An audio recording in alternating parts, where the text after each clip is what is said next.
大家好，我是 Jenny， 欢迎来到沉思者 J。今天要跟大家聊一位改变了整个世界视觉面貌的设计大师。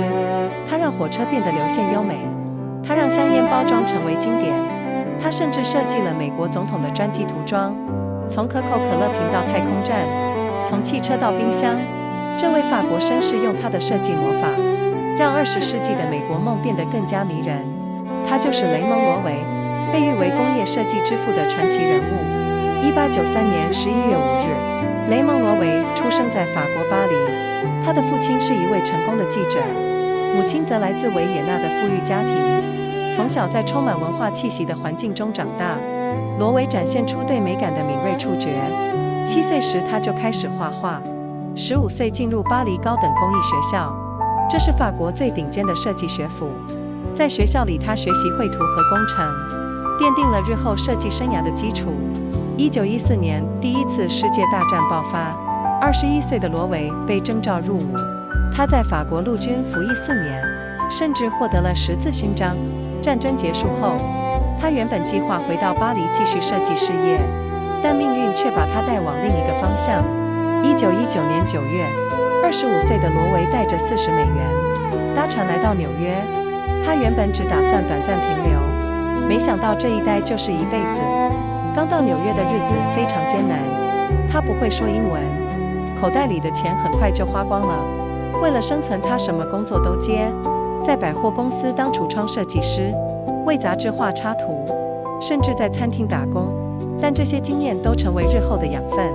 他开始观察美国人的生活方式，研究他们喜欢什么样的设计。1929年是罗维人生的转捩点。36岁的他接到第一个工业设计案，是为格斯特纳公司设计复印机。这个案子彻底改变了他的命运。当时的复印机又大又笨重，看起来就像一台冰冷的机器。罗维用他的设计天赋，让机器变得优雅且容易使用。他在外壳上加入流线型的曲线，选用温暖的色调，让办公设备不再只是工具，而是空间中的艺术品。这个设计大获成功，订单蜂拥而至，罗维的名气开始在业界传开。1934年，他创立了自己的设计公司，这就是后来闻名世界的雷蒙罗维设计事务所。30年代是美国大萧条的时期，但对罗维来说却是事业起飞的黄金时代。他提出了一个革命性的概念：美丽的设计可以刺激消费。在经济低迷的时候，人们更需要美好的事物来提振精神。1934年，他为宾州铁路公司设计了著名的 GG 一型电力机车。这款火车采用流线型设计，整体造型优雅流畅，就像一颗在铁轨上滑行的子弹。车身选用深绿色涂装，搭配5条金色细线，既现代又典雅。这款火车一推出就轰动全美，成为美国铁路史上的经典之作。它不只是交通工具，更象征着进步和希望。GG1 电力机车一直服役到1983年，整整50年的时间，证明了好的设计经得起时代考验。1937年，罗维接下另一个重要案子，为宾州铁路设计 S1 型蒸汽机车。这是当时世界上最大的蒸汽火车。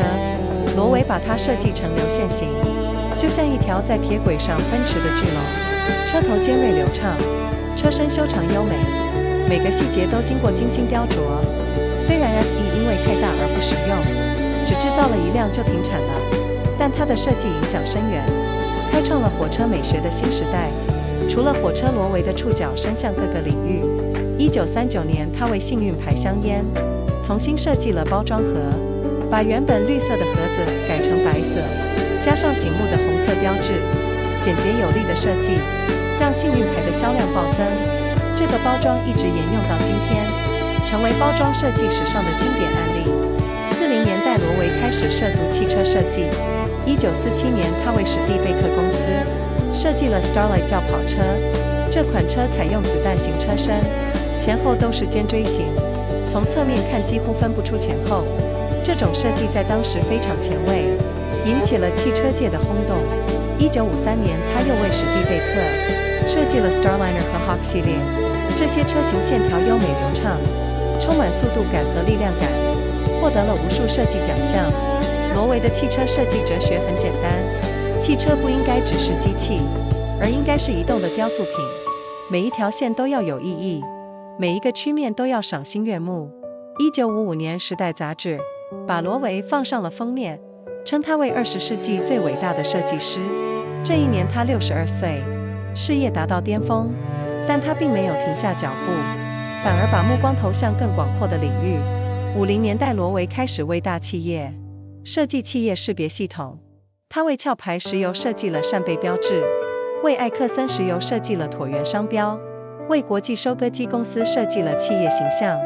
这些设计简洁有力，容易辨识记忆，成为现代企业识别设计的典范。1962年，美国总统甘乃迪邀请罗维设计空军1号，这是美国总统专机的涂装设计。罗维选用了深蓝色和白色，在机身上写上美国国旗字样，尾翼涂上星条旗图案，整体设计庄重典雅，既展现美国的力量，又不失优雅的气质。这个设计一直沿用到今天，成为美国形象的象征之一。罗维说，设计空军1号是他一生中最光荣的时刻，因为这不只是设计一架飞机，而是设计一个国家的形象。60年代，罗维的视野更加开阔，他开始参与太空计划的设计。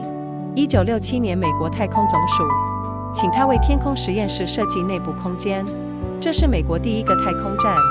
罗维必须在狭小的空间里创造出舒适的生活环境。他设计了太空人的餐桌，规划了睡眠区和工作区，甚至考虑到色彩对心理的影响，选用温暖的色调来减轻压力。他还为太空总署设计了太空梭的内部配置，以及阿波罗土星5号火箭的涂装，让这些太空器材不只是冰冷的科技产物，而是充满人性的设计作品。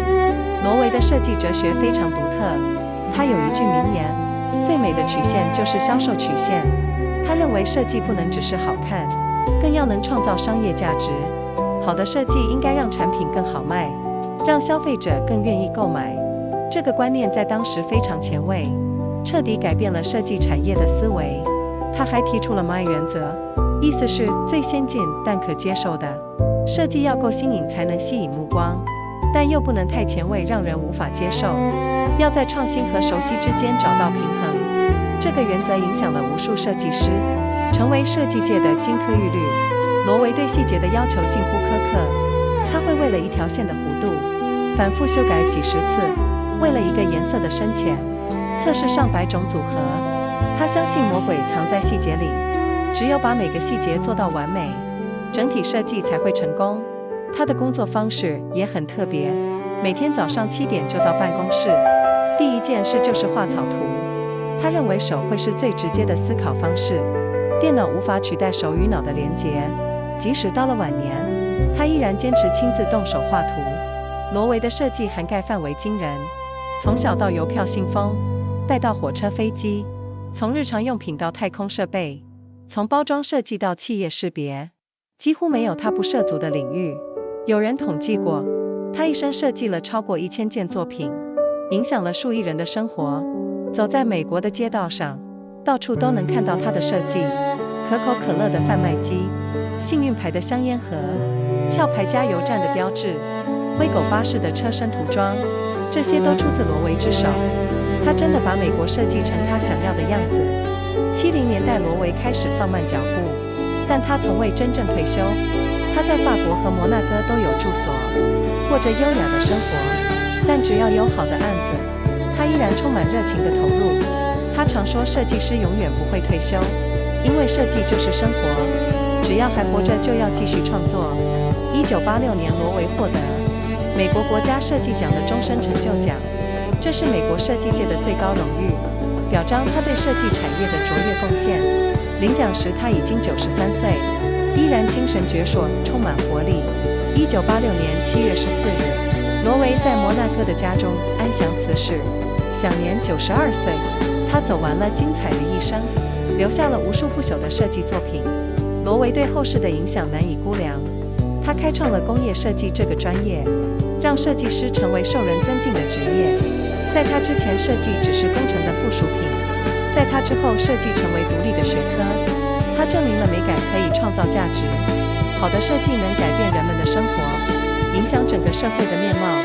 它的流线型美学定义了20世纪的视觉语言。从30年代到60年代，流线型设计风靡全球，成为现代化和进步的象征。这股风潮影响了建筑、交通工具，甚至改变了城市的样貌。罗维还开创了企业识别设计，他让企业明白视觉形象的重要性。一个好的标志能让消费者记住品牌，建立情感连结，创造长期的商业价值。今天全球企业都重视品牌形象，这个观念就是罗维播下的种子。更重要的是，他改变了设计的思维，他把商业考量带入设计过程，让设计不只是艺术创作，更是解决问题的方法。这种务实的态度影响了整个设计产业的发展。罗维的一生就像他设计的流线型火车，优雅流畅，充满力量。从巴黎到纽约，从贫困到成功，他用设计改写了自己的命运，也改变了整个世界的面貌。他让我们明白，美不只是装饰，而是一种力量，一种能改变生活的力量。好的设计不需要大声宣告，它会自己说话。当你看到那优美的曲线，当你感受到那和谐的比例，你就知道这是出自大师之手。罗维说过，丑陋的东西销售不佳。这句话听起来很直白，但道出了设计的真谛。人们渴望美好的事物，好的设计满足了这个渴望，创造了商业价值，也丰富了人们的生活。今天当我们搭乘流线型的高铁，当我们看到企业精美的标志，当我们享受设计精良的产品，我们都应该记得雷蒙罗维，这位把美带入日常生活的设计大师。他用一生证明了设计可以改变世界，美可以创造价值，而一个充满热情的灵魂能够创造出永恒的作品。感谢雷蒙罗维，让我们的世界变得更美好。我们下次见咯。Hello everyone, I'm Jenny. Welcome to Thinker J. Today I want to talk about a design master who changed the visual landscape of the entire world. He made trains streamlined and elegant. He turned cigarette packaging into classics. He even designed the livery for the United States presidential aircraft. From Coca-Cola bottles to space stations, from automobiles to refrigerators, this French gentleman used his design magic to make the American dream of the 20th century even more captivating. He is Raymond Loewy, the legendary figure known as the father of industrial design. On November 5, 1893, Raymond Loewy was born in Paris, France. His father was a successful journalist. His mother came from a wealthy family in Vienna. Growing up in an environment full of cultural richness, Loewy showed a keen sensitivity to aesthetics. At age 7 he started drawing. At 15 he entered the École de l'Anneau in Paris. This was France's premier design institution. At school he studied drawing and engineering, laying the foundation for his future design career. In 1914 World War I broke out. 21-year-old Loewy was drafted into military service. He served in the French army for 4 years. He even received the Croix de Guerre. After the war ended, he originally planned to return to Paris to continue his design career, but fate took him in another direction. In September 1919, 25-year-old Loewy arrived in New York with $40. He boarded a ship and came to New York. He originally intended only a brief stay. Little did he know this would become his lifelong home. The early days in New York were extremely difficult. He could not speak English. The money in his pocket quickly ran out. To survive he took any job available, working as a window display designer in department stores, drawing illustrations for magazines, even working in restaurants. But these experiences all became nourishment for the future. He began observing the American way of life, studying what kinds of designs they preferred. 1929 was a turning point in Loewy's life. At 36 he received his first industrial design commission. It was to design a duplicating machine for the Gestetner Company. This project completely changed his destiny. At that time duplicating machines were large and clumsy. They looked like cold machinery. Loewy used his design talent to make the machine elegant and easy to use. He added streamlined curves to the exterior. He chose warm color tones, making office equipment no longer just tools, but works of art in the workspace. This design was hugely successful. Orders flooded in. Loewy's reputation began spreading throughout the industry. In 1934 he founded his own design firm. This became the world-renowned Raymond Loewy Associates. The 1930s were the Great Depression era in America. But for Loewy it was the golden age of his career taking off. He proposed a revolutionary concept.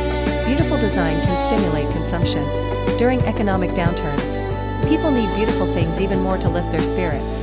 In 1934 he designed for the Pennsylvania Railroad Company the famous GG1 electric locomotive. This train featured streamlined design. The overall form was elegant and flowing, like a bullet gliding on rails. The body was painted deep maroon, accented with 5 thin gold lines, both modern and elegant. This train created a sensation across America upon its release, becoming a classic in American railroad history. It was not just transportation. It symbolized progress and hope. The GG1 electric locomotive remained in service until 1983, a full 50 years, proving that good design withstands the test of time. In 1937 Loewy took on another important commission, designing the S1 steam locomotive for Pennsylvania Railroad. This was the largest steam train in the world at that time. Loewy designed it with streamlined form, like a giant dragon racing on the rails. The nose was sharp and flowing. The body was long and graceful. Every detail was carefully sculpted. Although the S1 was too large to be practical, only one was manufactured before production stopped. But its design had far-reaching influence, opening a new era in train aesthetics. Beyond trains, Loewy's reach extended to various fields. In 1939 he redesigned the packaging for Lucky Strike cigarettes, changing the original green box to white, adding a striking red logo. The clean and powerful design made Lucky Strike sales skyrocket. This packaging is still used today, becoming a classic case in packaging design history. In the 1940s Loewy began venturing into automobile design.